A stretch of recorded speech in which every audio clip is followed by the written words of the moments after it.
majestic, exceptional, legendary, devilish. There are not enough adjectives in the dictionary to describe the god of tennis. Roger Federer is a 20-time Grand Slam winner who is respected and revered by his fans and followers in an almost godlike manner, and justly so.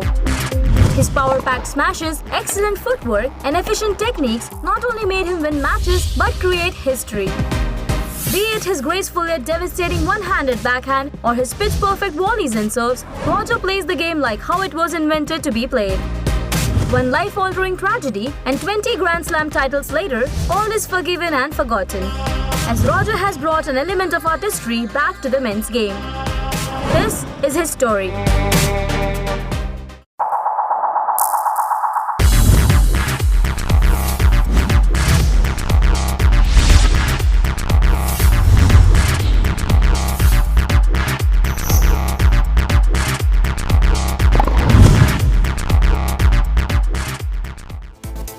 Roger Federer was born on August 8, 1981 in Basel, Switzerland to Robert and Lynette Federer.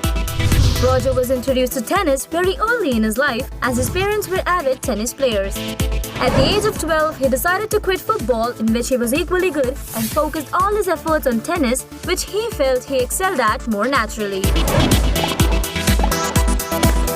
His game already showed signs of genius, but like many other kids his age, he was often out of control on the court.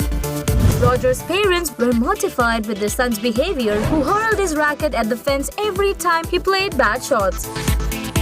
That's when Peter Carter, an Australian, entered his life as a coach and started molding Roger Federer into perfecting his ground strokes and serves.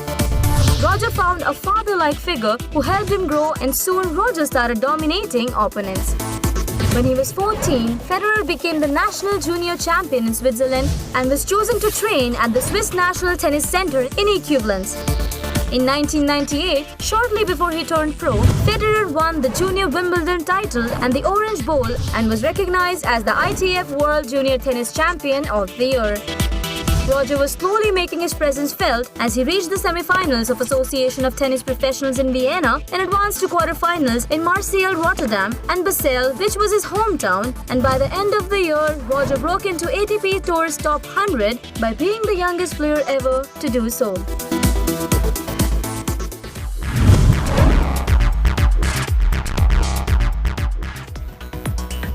The highlight of Roger's 2000 season was representing Switzerland in Olympics, as he was close to bag a bronze but lost to Arnaud de Pascal. The best was yet to come, as in 2001, Roger stepped up and beat 7-time champion Pete Sampras in the 4th round, ending Sampras' 31-match Wimbledon winning streak.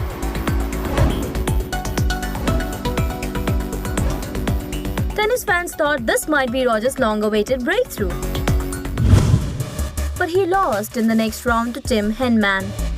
A pattern was seen by all the tennis pundits. Roger's every significant win was followed by a perplexing loss. For instance, after showing up Sampras, he lost 3 first-round matches at majors, including Wimbledon in 2002, the Australian Open in January 2003, and the French Open in May 2003. Roger was good, but he was vulnerable in long matches. He knew it was not a matter of conditioning, but rather of mental toughness. The pressure was getting to him as he lost in the first round of a tournament in Toronto. Roger was partying in one of the clubs when he got a call that his previous coach Peter Carter had lost his life in an accident. Carter's death forced Roger to focus on his life, his game, and his relationships. The change did not come overnight.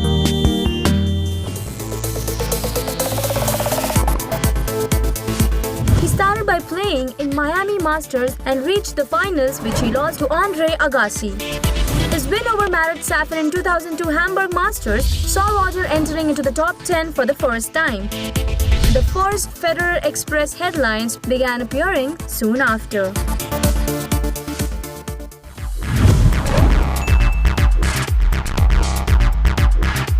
In 2003, Roger shifted his focus on Wimbledon and entered the semi-finals unbeaten on grass, where he was going to face fan favourite Andy Roddick. Roger answered his critics in eye-opening fashion, demolishing Roddick in straight sets with a masterful display of all-court tennis. Vavrinec played well and served bullets, but had no answer for the game Roger had brought to the centre court that day. On July 6, 2003, with a calm demeanour throughout the match, Federer triumphed over Mark Philippoussis with the final score of 7-6, 6-2, 7-6. Immediately upon winning, Federer unleashed his emotions, dropping to his knees on the court and holding his arms in the air.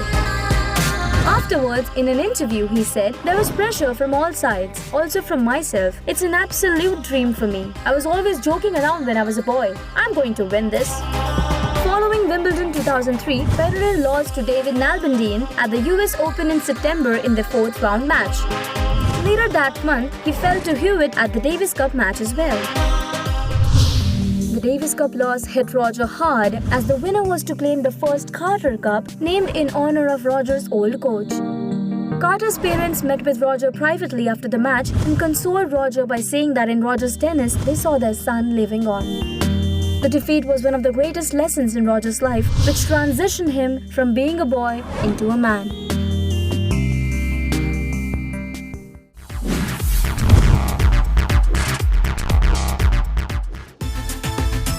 Federer fired his coach Lundgren at the end of 2003 season, citing the relationship had become too cozy.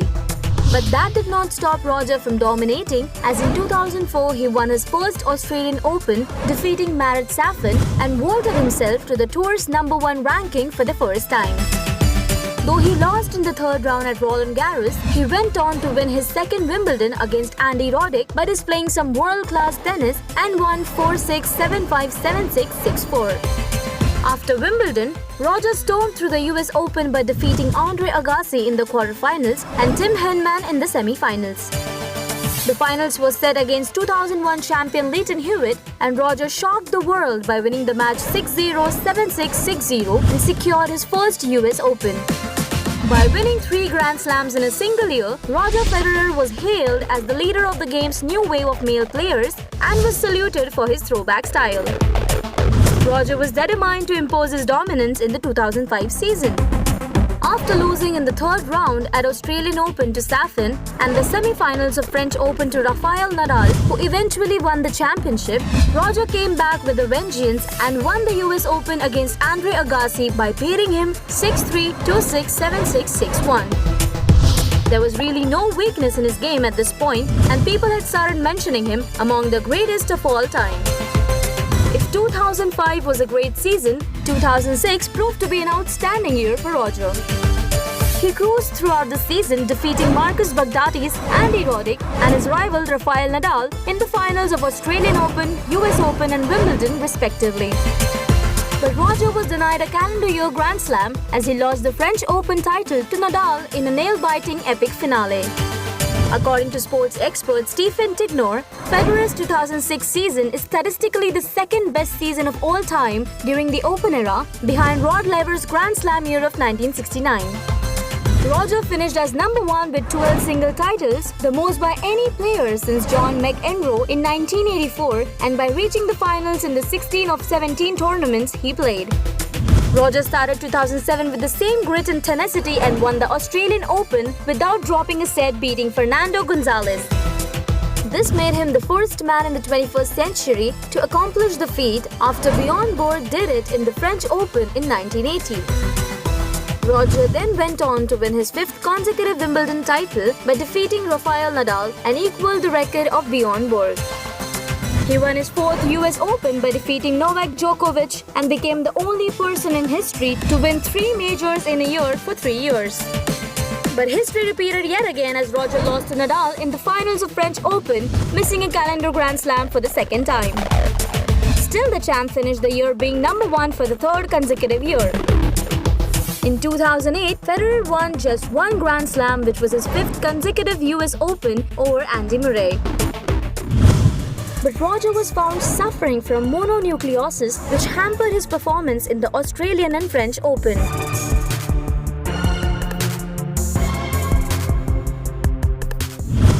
But the Olympics proved to be a boon as Roger won the gold medal in doubles with Stan Wawrinka by defeating Swedish duo Simon Aspelin and Thomas Johansson in the finals.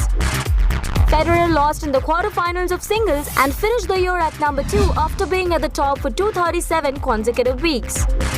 In 2009, Roger started the season losing Australian Open to arch-nemesis Rafael Nadal, but the maestro turned the season into a memorable one by finally winning the French Open against Robin Soderling and completing a career Grand Slam and tied with Pete Sampras with 13 Grand Slam titles.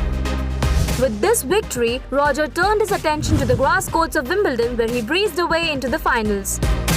In the championship match, Roger faced some incredible tennis played by Andy Roddick but was finally able to break him and capture his 6th and record-breaking 14th Grand Slam title. Roger failed to defend his US Open title against Juan Martin del Porto but still finished number 1 for the 5th time in his career.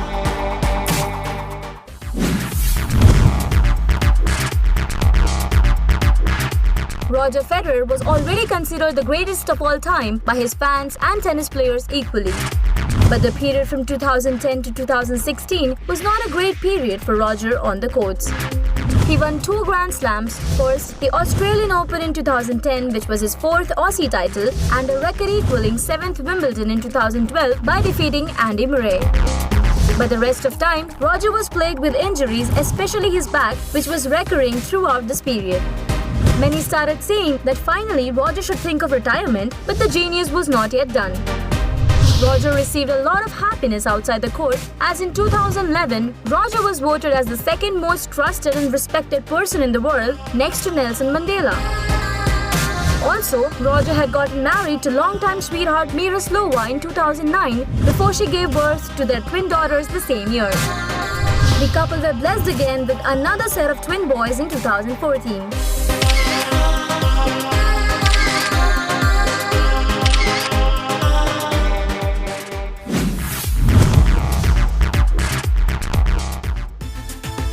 Having lost some important matches, a 36-year-old Roger entered the Australian Open in 2017. Roger showed why they call him the greatest of all time and reached the finals and became the oldest player to compete in a Grand Slam final since 1974. Roger was facing his greatest opponent Rafael Nadal, and after a 5-set battle of 2 superstars, Roger defeated Nadal and won his 5th Australian Open. It was the first Grand Slam since 2012 and against a formidable opponent. Roger did not stop there and went on to win a record-breaking 8th Wimbledon title and became the oldest male player to win the title in the Open era. He entered the 2018 with a mind-boggling record of 19 Grand Slams and won his 6th Australian Open against Marin Cilic, which took his Grand Slam tally to 20, and by winning the semi-finals in the Rotterdam Open and ultimately the finals, Roger became the oldest player in history to bag the number 1 spot on the ATP list. Roger Federer is a true artist and has proved himself time and again why he is and forever will be considered the maestro of modern tennis.